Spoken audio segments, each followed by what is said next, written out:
Alright everybody, here's the string that we're getting ready to make.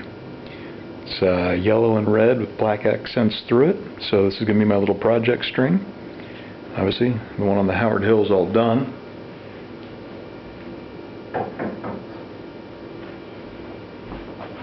And the Osage Self Bow doesn't have one yet.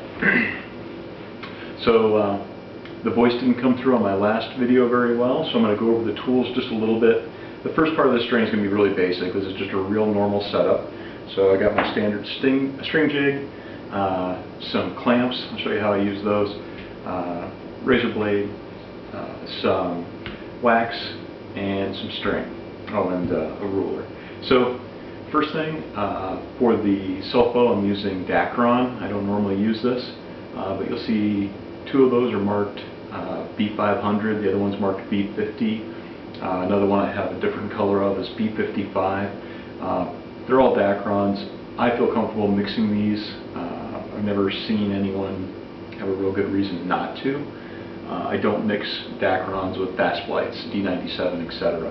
Also, when it comes to padding loops, some people will make a fast flight string and then pad with a Dacron. I do not do that. If I'm using, say, D97 for a string, I use all D97. Most experts agree that that's completely unnecessary. So first thing, I'm going to get this thing set up. First problem is sometimes this thing likes to walk around on me. So what I like to do is just clamp this right down to my workbench. By workbench, I mean my kitchen table. So, alright, that's set. Next thing, I need to get the spools to come off onto the string. So this is the first use of the big clamp. And so I'm going to go ahead and take and tie this off to my first peg, my A peg. So my first bundle, I'm going to do 14 strands, seems to be plenty. I'm going to do this for, I need to adjust this just a little bit. So on this side I got to get that razor blade up in there to cut this when I'm done. So make myself a little room. Oh, just got to set my peg. I almost made a 70-inch string. The Self Bow takes a 67-inch string, even though it's marked as 68 AMO. Sometimes when you get into changing loop sizes, different thicknesses of strings, you just learn that you need a little different peg setup. And in a previous video I showed you the post-it notes that I have in all of my Ziplocs with my spare strings. And those I use so I know how to set my jig for the next string I make. So if I look in my Self Bow Ziploc, there's one that says, do not use the 68-inch peg, too many twists to reach brace height. Alright, and I got this thing all marked up, so I know that this right here is going to be 1, 2, 3, 4, 5, 6. So that would be a 12 bundle. So I need one more strand, but what I'm going to do, I'm just going to set that yellow aside. And people ask about my optional colors, and the way I do that is right here, instead of making it a 3-bundle string to be a truly 3-color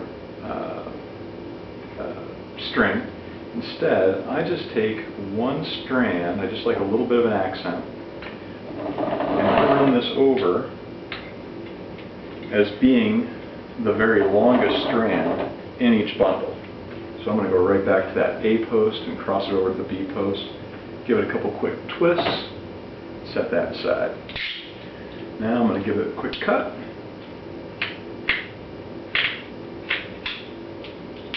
And we're good there. So now, carefully, I take these bundles, and I like to just kind of straighten them up, get them set, grab my string maker wax, and then all I'm doing is just making sure there's enough in there. And a lot of professional string makers say that there's more than enough and you actually need to take some off, but I just like to get a little bit extra on there. Sometimes when I do these I'll cut a enough bundles to do a dozen strings for a bow at a time, or a size of a bow at a time. And so sometimes these are sitting on a coat hanger for a week or two. So there we go.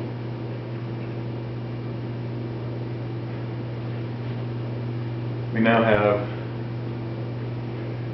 one 67-inch bundle with a black element accent. I'll tell you what, that was just so quick. I'm going to go ahead and do the red on film. I don't think that's going to take but a second. Notice I have this white towel that I always put on my table. It does protect the glass, it's a glass top, but none of my string making material is white, so when I throw all my garbage out there, I can see it all. It doesn't end up putting a track around the house. Alright. I did decide that I'm going to pad these loops after all. This bow doesn't actually need that. But as long as I'm showing some of my string making tricks, why not? Alright, so we need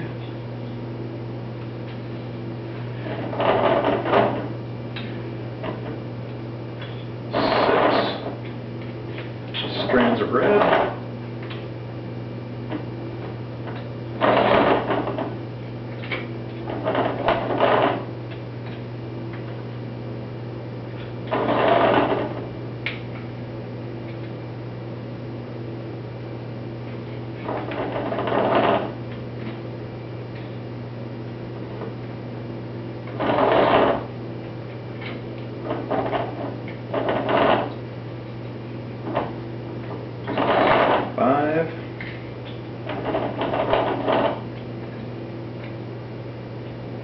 and 6.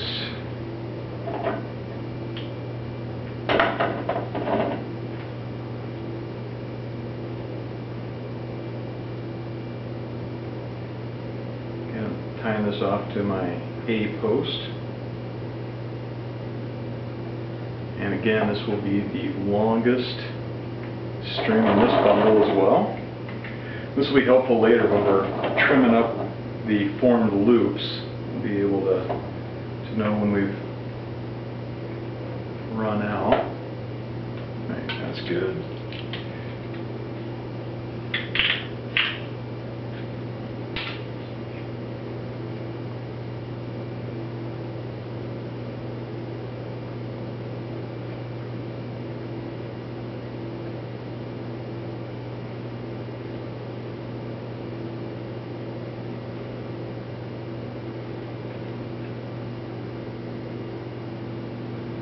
There's a second bundle.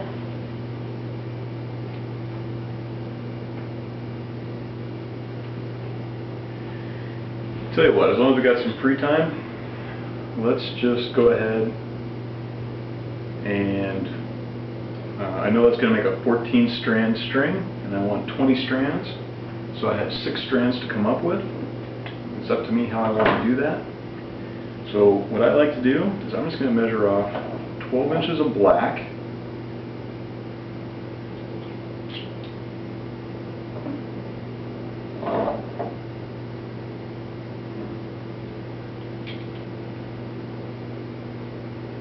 so now I've got an accent for the red bundle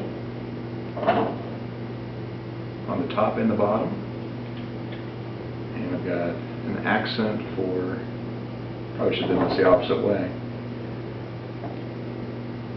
the red top and bottom. So how's this going to look?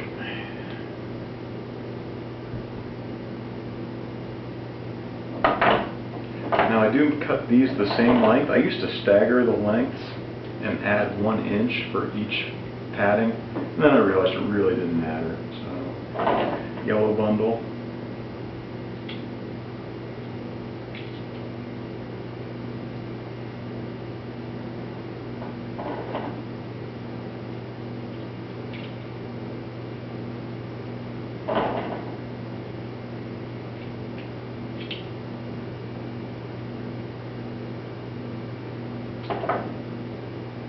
And finally,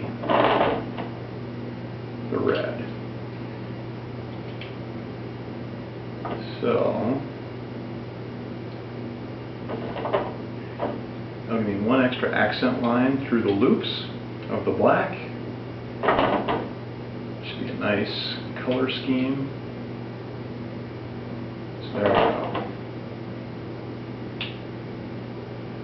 And we'll groom those onto the bundles tomorrow. There we go. When the string's laid out, we're going to have 14 strands. The yellow bundle will have 3 extra. The red bundle will have 3 extra, so that gets us 20 strands top, 20 strands bottom. And with that, we're done for the night.